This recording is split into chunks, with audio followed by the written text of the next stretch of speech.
किसी समय की बात है। एक छोटे से गांव में एक छोटा सा लड़का नामक कवि रहता था। रहत बचपन से ही बहुत रोमांचकारी था और हर चीज में कुछ नया खोजने की इच्छा रखता था। उसका पसंदीदा सपना था कि वह सोने की खोज करेगा।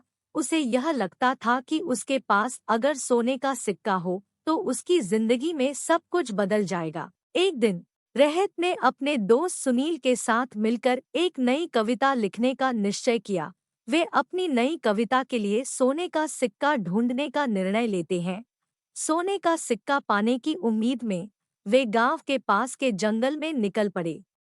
जंगल में चलते चलते रहत और सुनील एक गहरे खाई के सामने पहुंच गए।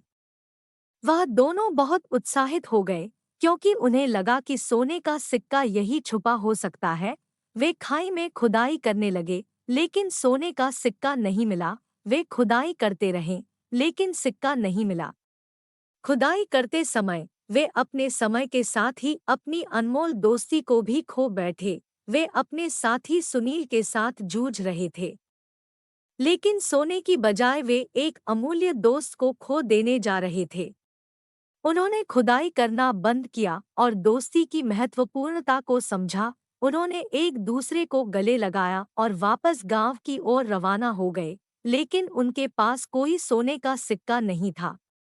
अगले ही दिन वे गांव के पास के पहाड़ों में घूमने गए। वहां वे एक पुराने पेड़ के नीचे बैठे और विचार करने लगे। उन्होंने समझाया कि सोने का सिक्का मिले या न मिले, उनकी दोस्ती कौन बदल देगी।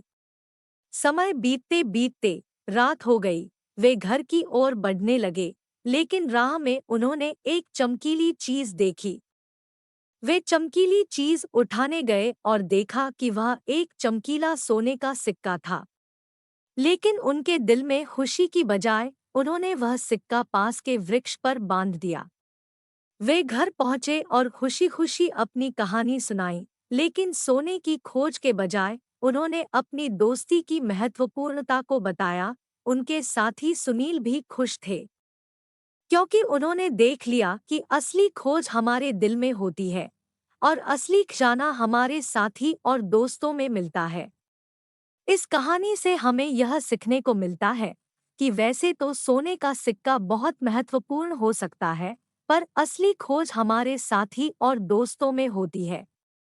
हमें अपने दोस्तों की कदर करनी चाहिए और उनके साथ समय बिताना चाहिए, क्योंकि यही हमें सच्ची खुशी देगा।